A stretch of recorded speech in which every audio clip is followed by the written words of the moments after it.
Have you ever felt like you were doing everything right, studying hard, showing up every day, yet somehow you're still standing still? Like your English isn't improving, your life isn't moving, and your heart just stopped caring? I felt that too. Until one quiet morning in Denmark changed everything. This isn't just a story about learning English, it's about learning how to live again. The morning I broke down. It was 6:47 a.m. in Copenhagen. The kind of cold that bites through your jacket and into your bones. I stood by the window of my small apartment, watching people bike to work, steam curling from their coffee cups, and I just froze. My English books were open on the table, words highlighted, sentences circled, but none of it mattered. I hadn't said a word out loud in days. You know that moment when silence feels heavier than noise? That was me. I wasn't just tired of learning English. I was tired of failing at it. Every time I tried to speak, my tongue locked up. My brain went blank. And the worst part? I could hear my own hesitation. It sounded like defeat. I remember whispering to myself, maybe I'm not meant for this. It wasn't just about language anymore, it was about life. About the version of me that once believed I could start over in a new country, speak fluently, make friends, belong. That morning, I felt like I had betrayed that version of myself. In psychology, they call this cognitive overload. When your brain is so full of fear and self-criticism that it can't process new information. Basically, your mind goes on strike. It's not that you can't learn. It's that your brain is protecting you from pain. The irony? That protection keeps you trapped. So I stood there, looking out the window, watching Denmark wake up, and I felt like a ghost. Everyone seemed to move forward except me. I wanted to scream, but instead I made a cup of instant coffee, sat down and stared at the word confidence in my notebook. It looked like a stranger. That was the morning I broke down. Not loudly, but quietly.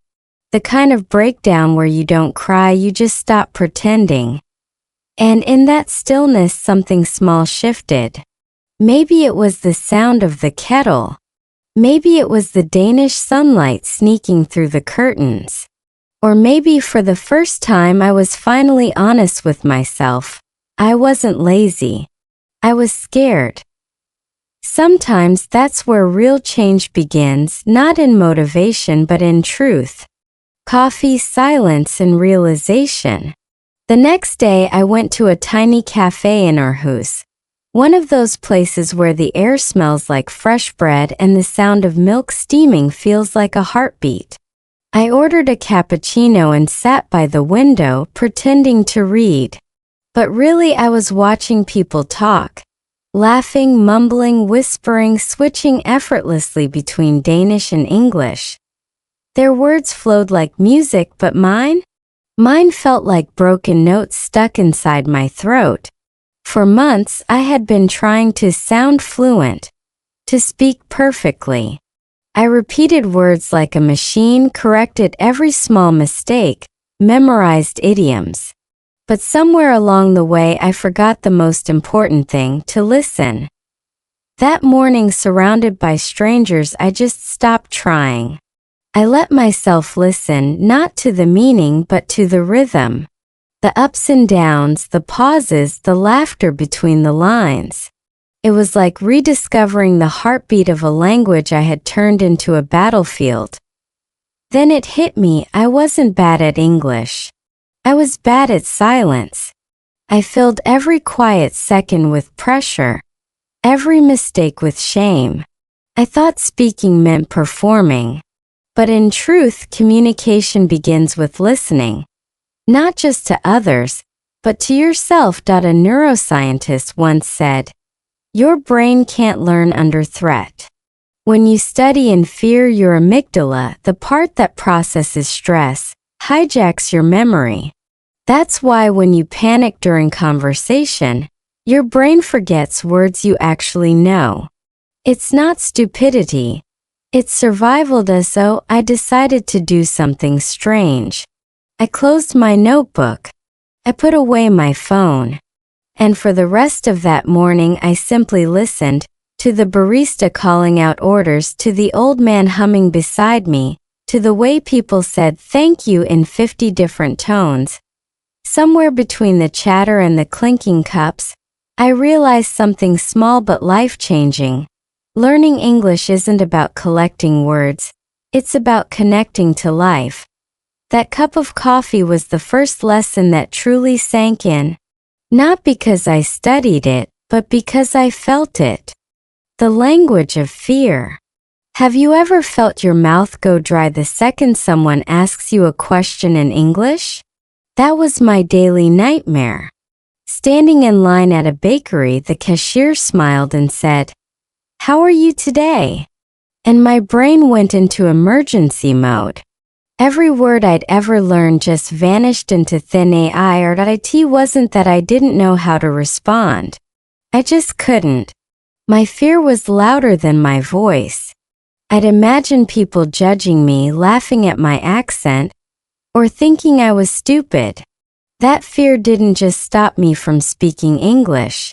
It stopped me from being myself. In Denmark, everyone seems calm and confident. They speak English fluently, casually, like it's no big deal. And there I was, heart-pounding, tongue-tied, pretending to check my phone so I wouldn't have to speak. It was exhausting, living inside my own silence. Then one evening, a Danish friend told me something that changed how I saw it. We all sound funny when we speak someone else's language. But that's how we grow. Simple, right? But it hit me harder than any grammar book ever could. That night I started thinking about fear differently. Psychologists call it exposure therapy. Facing small doses of what scares you until your brain learns it's safe. It's not magic, it's biology. When you speak, even badly, your brain starts rewiring connections between fear and language. You literally train your nervous system to stop panicking. So the next morning I made a deal with myself. I'd speak one sentence a day. Just one. Didn't have to be perfect or even smart. Just had to be mine. The first time my voice shook. The second time I stumbled. The third time I smiled. By the 10th time I realized no one cared if I made mistakes. They were too busy living their own lives. And that's when I understood. Fear isn't a wall. It's a doorway. It only blocks you if you refuse to walk through. So if your English feels stuck, maybe it's not your grammar. Maybe it's your courage waiting to be used. When I started talking to strangers, it happened on a cloudy afternoon in Frederiksberg Park. One of those soft Danish days when the light looks like it's painted with milk. I was sitting on a bench, watching ducks glide across the pond, when a woman beside me sneezed. Without thinking, I said, "Bless you." She smiled and replied, "Thank you. You're not from here, right?" My instinct was to nod and look away, to end the conversation before it could expose my awkward English. But something inside whispered, "Just try." So I asked where she was from. She said she'd moved from Iceland 10 years ago, and that learning Danish had once terrified her too. For the first time, I wasn't talking to practice English. I was talking to connect. No script. No pressure. Just two humans trading pieces of their lives in simple sentences. She told me about her first winter here, how she cried every day because the darkness felt endless. I told her how I still get nervous ordering food. We both laughed. Not because it was funny, but because it felt honest. There's something beautiful about speaking imperfectly. It makes conversations real. When you drop the fear of sounding smart, people start hearing you. Later, as I walked home, I realized that my heart wasn't racing anymore. My words were clumsy, sure, but they were free. And freedom feels so much better than perfection.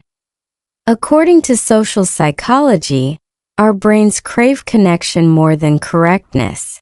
That's why babies learn to communicate before they learn to speak. The brain remembers emotion faster than vocabulary.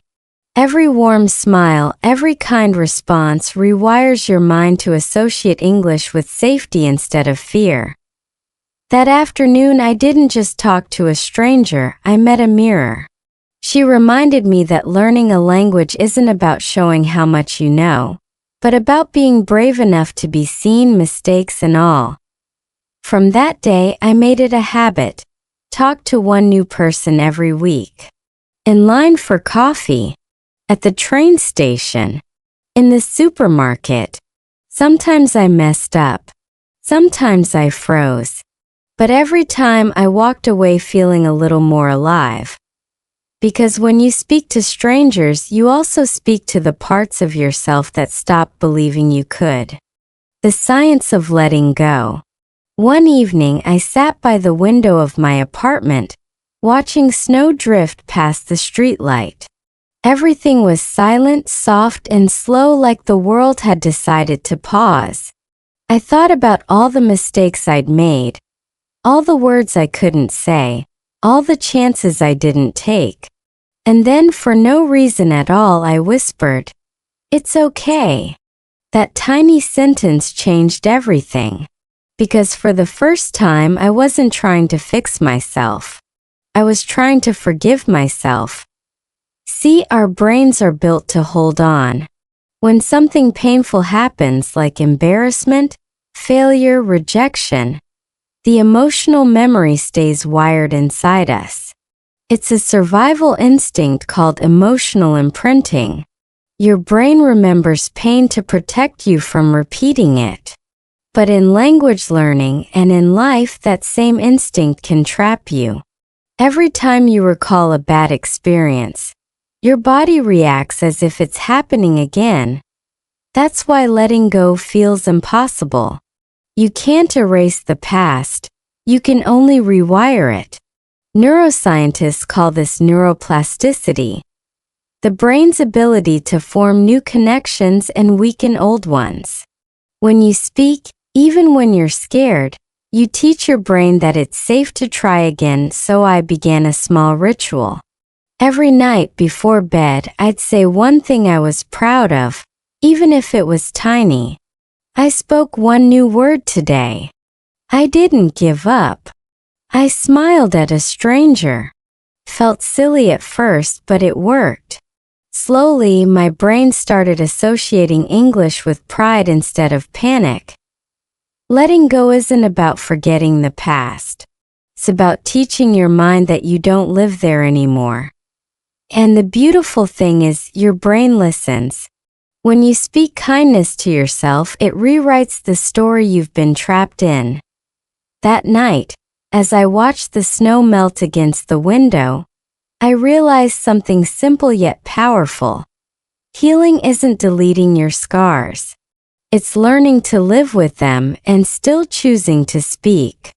English, emotions, and echoes. It took me a long time to realize that language isn't just words. It's emotion wearing sound. Every syllable carries a heartbeat. Every accent hides a story. When I finally slowed down enough to feel that, my whole way of learning changed. That I used to study English like a soldier, memorize, repeat, conquer.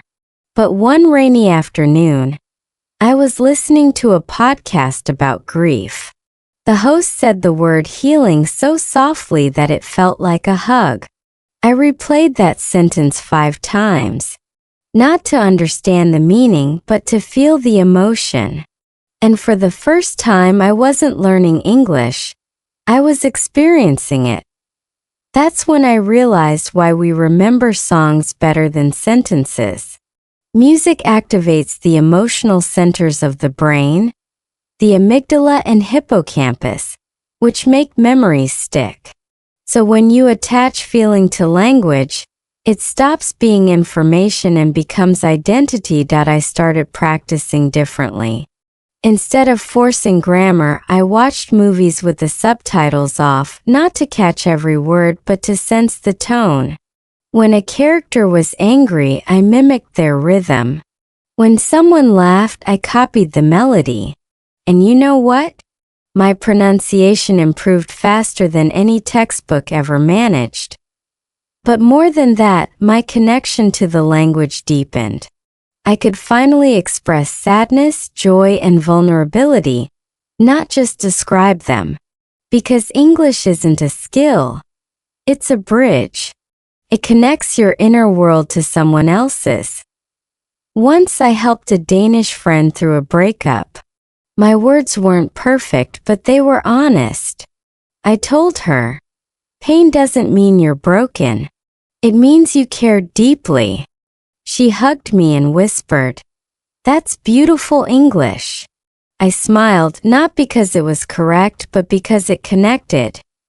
And maybe that's the secret. You don't have to sound native to sound human. When your English carries your emotions, it echoes louder than perfect grammar ever could. A rainy walk and a quiet promise. It was one of those gray Copenhagen mornings when the sky couldn't decide whether to cry or stay quiet. I walked along the canal at Nyhavn, the kind of place where colors still look beautiful even in the rain. Red, yellow, blue houses reflecting in puddles, people hurrying with umbrellas, and the faint smell of coffee everywhere. I had no destination, just a heavy heart and wet shoes. Sometimes you need to move your body so your thoughts can follow. I replayed all the moments when I had failed to speak, failed to try, failed to believe. And somewhere between the raindrops, I realized failure wasn't my enemy. Fear was. I stopped near the bridge, leaned on the railing, and whispered a promise to myself. I'll keep speaking, even when my voice shakes. I'll keep showing up, even when no one claps. I'll keep learning, even when it feels pointless. That moment wasn't dramatic. No lightning, no applause, no sudden transformation. Just a quiet vow, honest and human.